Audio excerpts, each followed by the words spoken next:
Well, good morning, good afternoon, good evening, depending on where you're tuning in from or when you're tuning in later. I'm Kate Luzio, founder and CEO of Luminary, along with my co-host, Susan Chapman Hughes, and you are tuned into Navigating the Work Compass. We're back. Last week, we're back. Last week, we had the pleasure of talking to Mita Malik, who is the head of inclusion, equity, and impact at Carta, and also a creator here on the LinkedIn platform.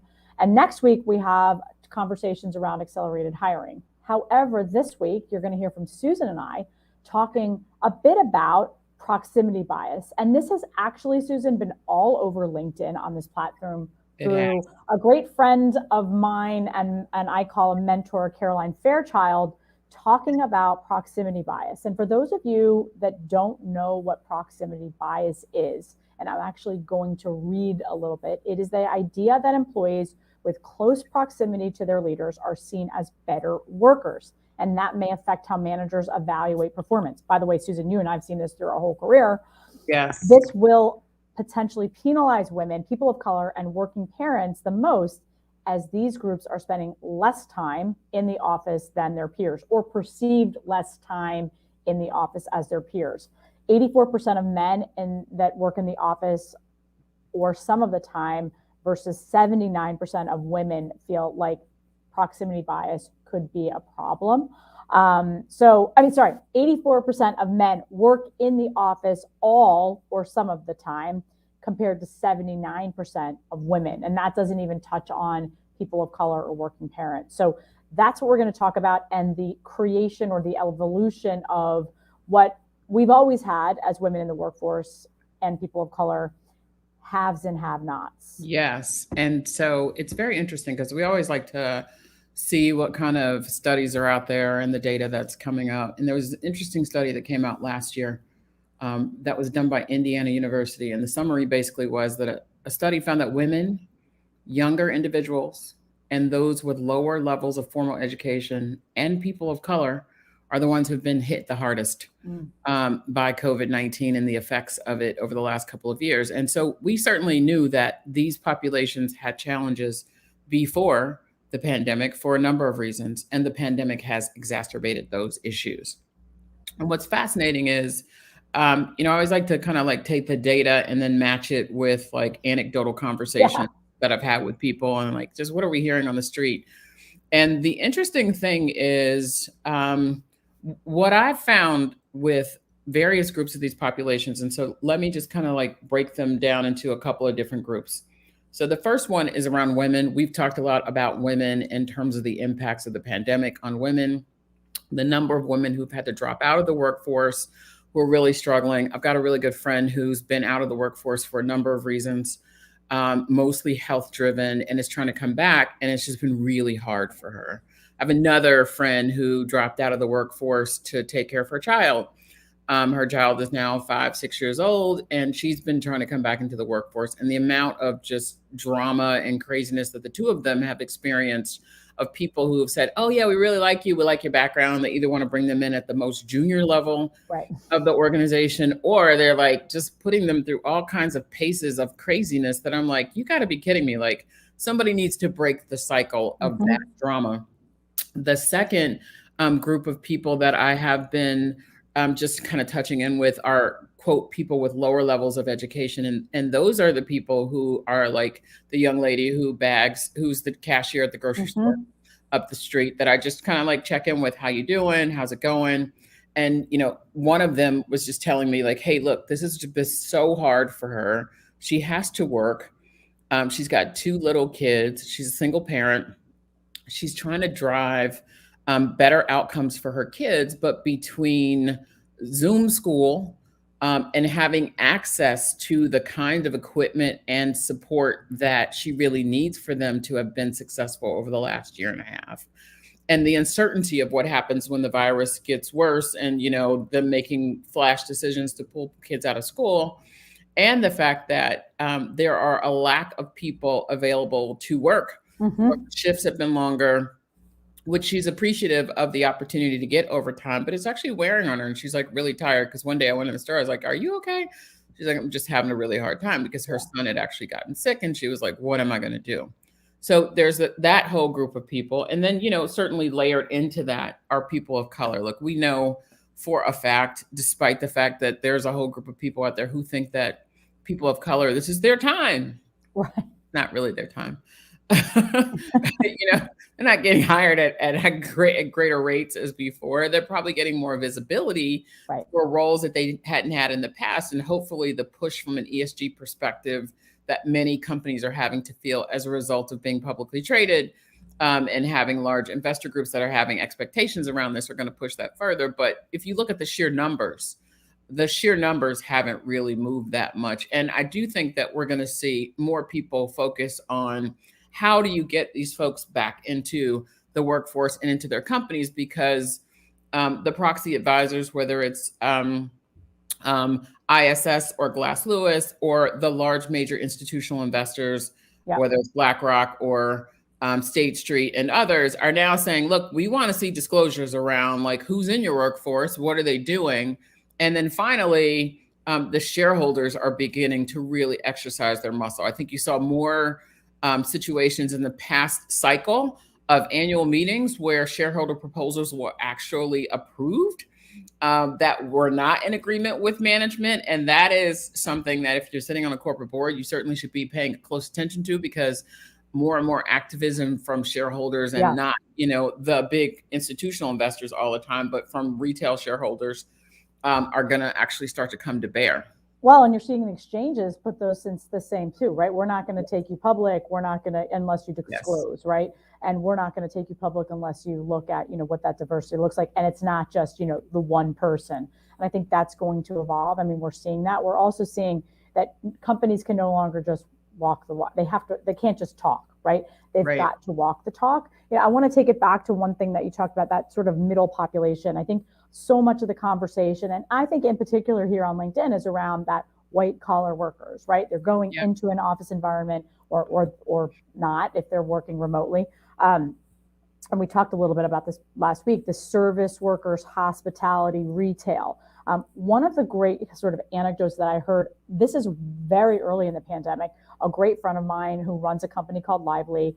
They have brick and mortar stores as well as an online presence. Michelle Cordero Grant, who's the founder and CEO, helped me and said, I don't know what to do. I have a phenomenal employee who works in a store. And this is after lockdown in New York was kind of reopening.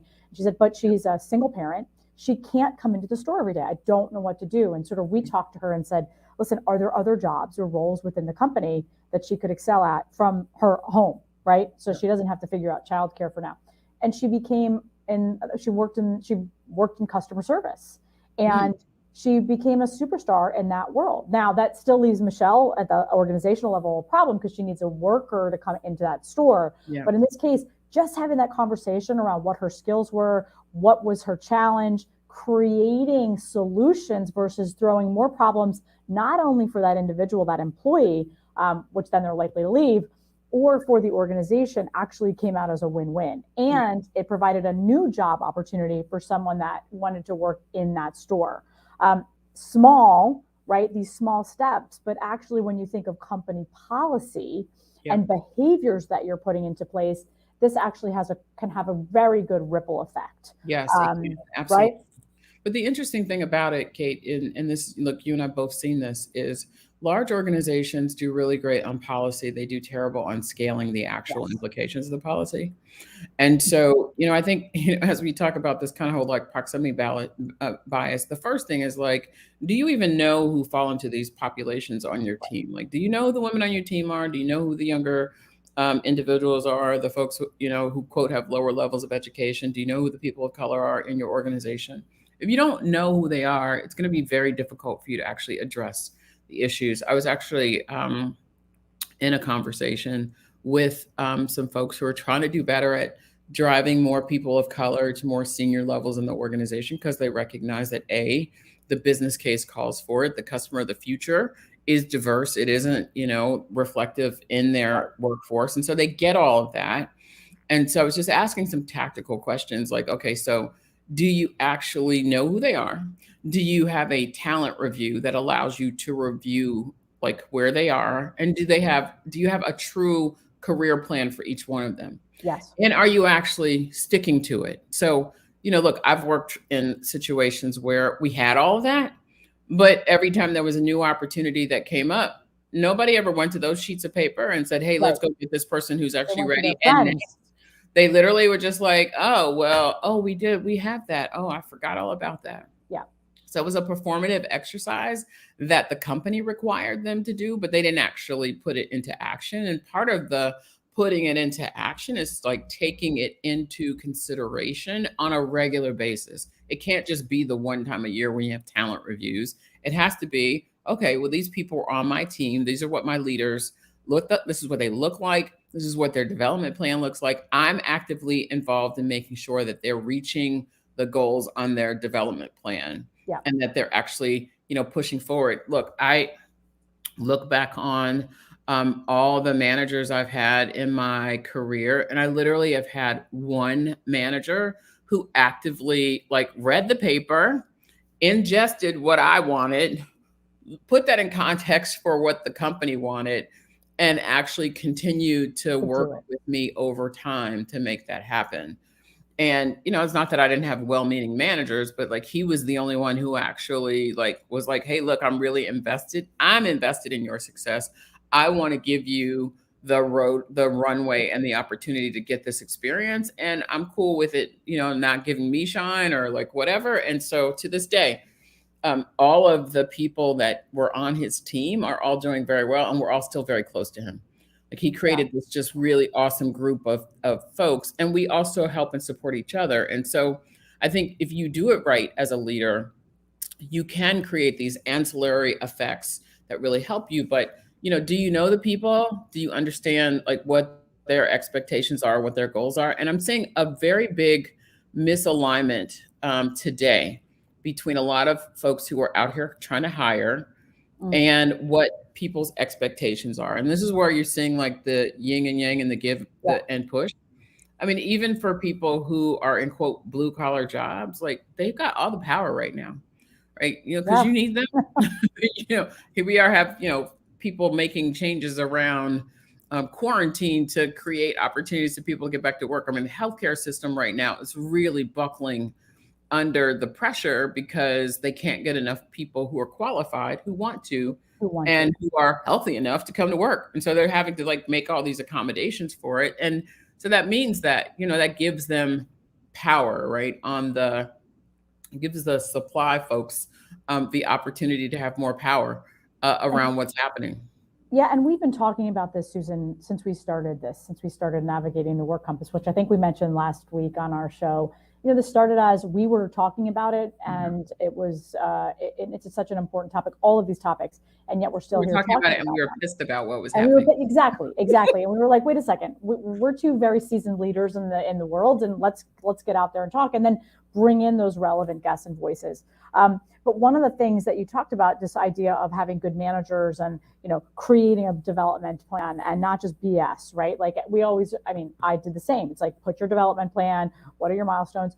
Are your managers tracking them? Are they actually giving you real feedback around where you're missing the mark or you're excelling, right? Not just the BS again of the corporate speak. I think this still goes back to, and we've talked about it many times, people management, right? Yes. And are we creating the best people managers that we can?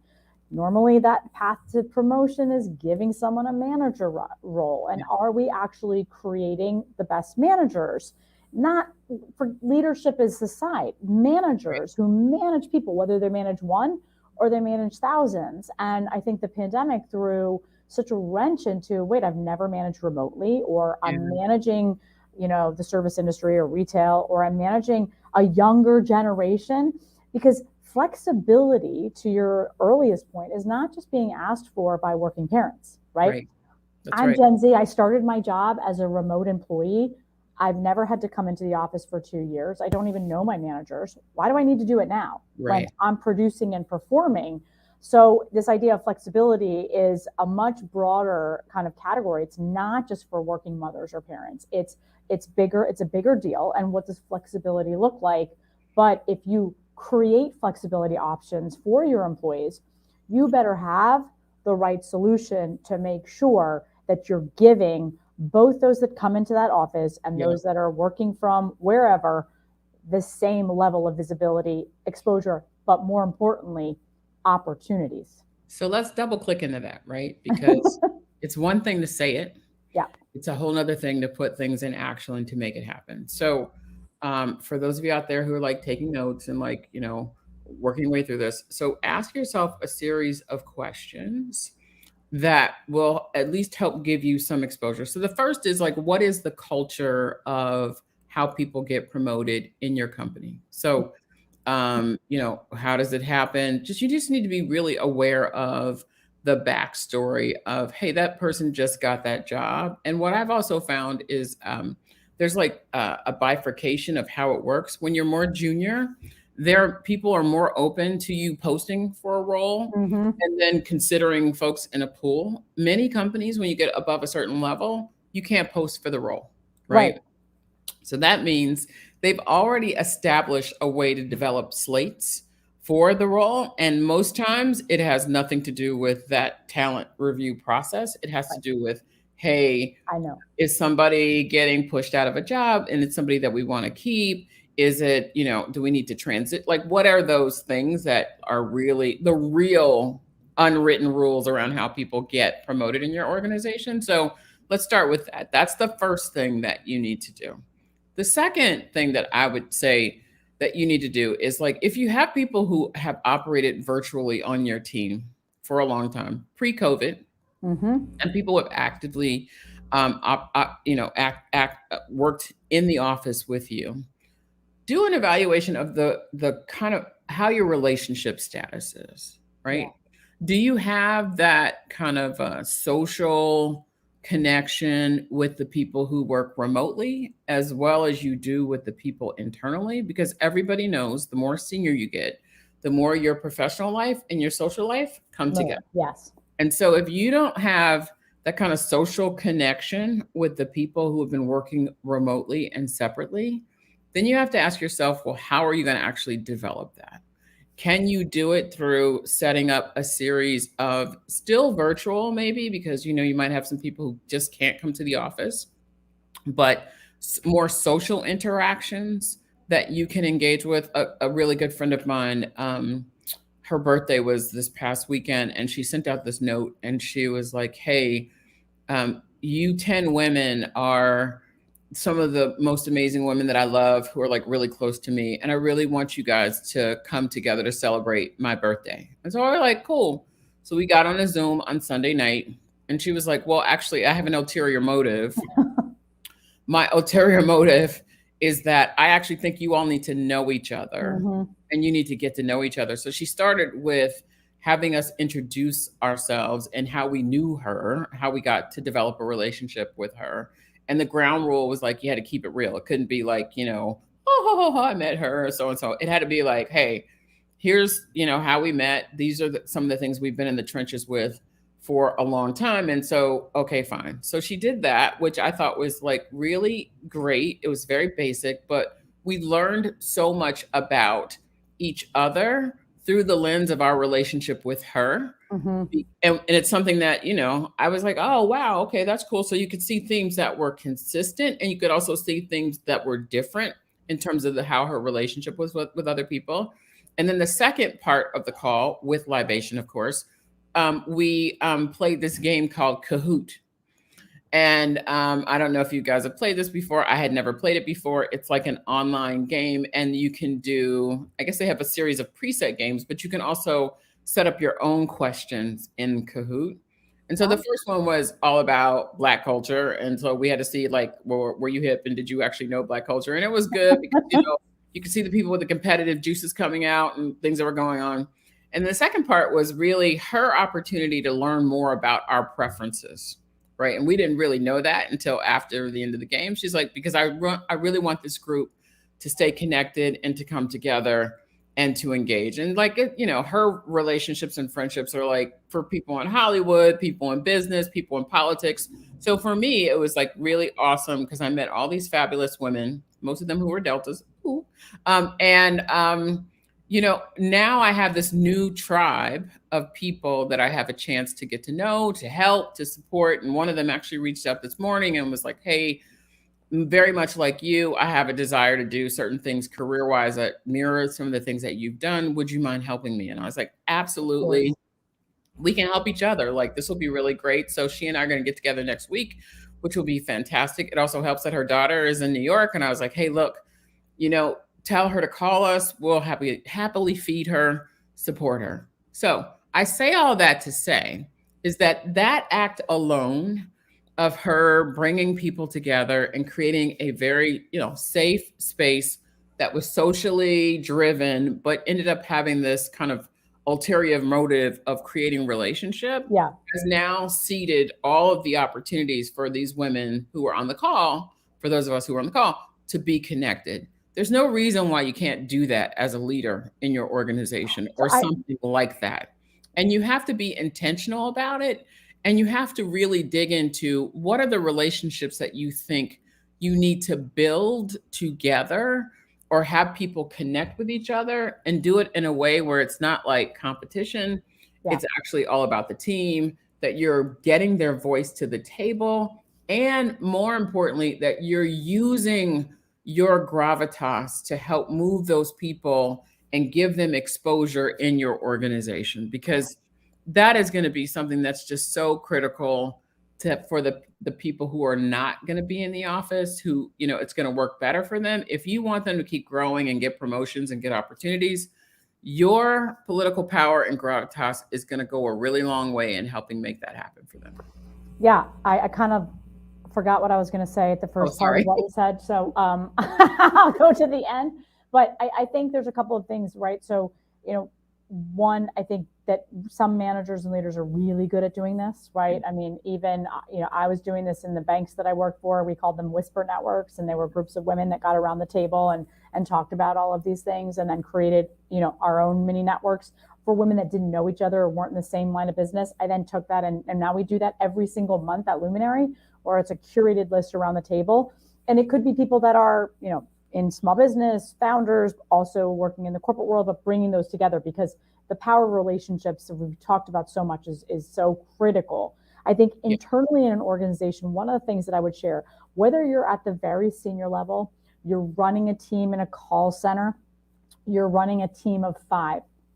If you have people in the office and also remotely, don't just take the guy or the woman out for lunch because you happen to be there. If you do that, which is great, right? And I had that my whole career. If your boss was like, hey, you want to go grab? Yes, right? Exposure. As a manager, you've got to also put in the work to do that remotely for those teams that aren't coming in. For whatever reason, they're not in the office. And so if I've done that for the analysts in the office, or those that are sitting in the call center, or somebody at home, I've got to do parity for the people that are. And I said this last week, right? It's very basic and very simple. I have a team meeting, or there's a project call, whatever it is. If people are in the office, great. If people are on the screen, terrific. Give the people on the screen the opportunity to speak first. Yes. Because normally they are the last to speak, and they very rarely even get a word in because it's on the screen. So consciously make that switch. And it's not just people you manage. It's stakeholder meeting. It's a project meeting. And these little things, right? If you do it as a manager or as a leader of a project, others that are in that meeting will see that and will likely take that as a best practice. And by the way, that's that ripple effect, right? So it doesn't have to be massive policy change, because we know that takes time. But if it starts with bubbles up within that organization, and we all know, you watch others, you're like, wow, that's great. I want to do that. It's so important that we actually put these things into practice versus, great, let's create this new policy that nobody follows. That's right. And not just the women doing it. It's got to be the men. It's got to be every single leader within that organization that are thinking about this in terms of, and if I do work remotely, I'm not penalized. Right. And listen, folks are going to watch you, and they're going to pay attention. And you might say, hey, look, if you work remotely, you won't be penalized. But if they see that every person who gets promoted in the next year are people who are in the office, they're going to not believe you.